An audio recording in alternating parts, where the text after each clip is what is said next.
My dad was a fireman from a young age. I was always around the job, and as a kid, you know, who doesn't want to become a fireman, right? I always wanted to be a fireman since I was a child. My father loved the idea of me following his footsteps. And all of a sudden I'm sitting in college and I can't sit still. I'm watching fire videos during class, and that was the only thing I wanted to do, and now I can't get enough of it. My dad passed on 9/11.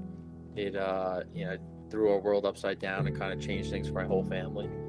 I was only 4 when he passed away. Everything I've heard is like he was bigger than life.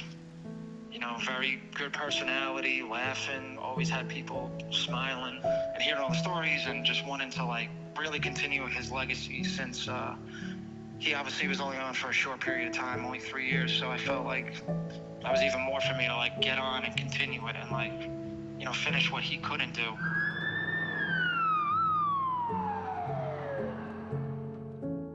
To be a part of probably the biggest tragedy in this country's history that I never expected.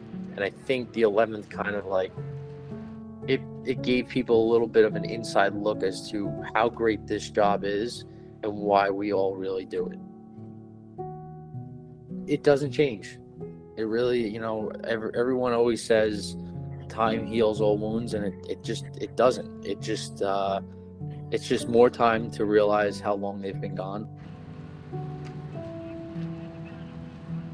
My family always spends that day together. Some years we've gone and been at, you know, big events, and some years it's just us as a family and we have a barbecue and we remember him. You know, now my kids who are 7 and 4, they've known him since they were born without him even being here.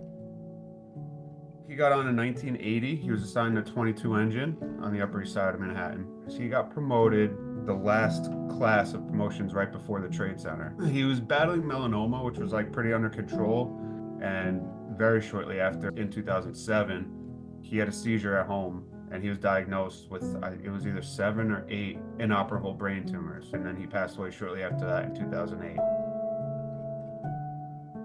On September 10th, 2001, I turned 17.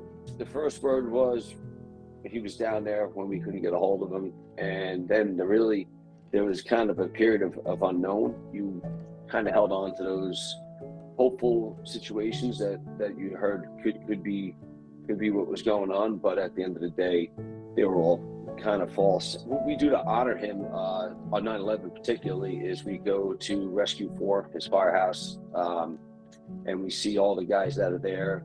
A lot of the guys come back, guys that worked with him. I think my father's biggest legacy is that his family is just like my brother, myself, and my mother. You know, we're just as strong as we've ever been.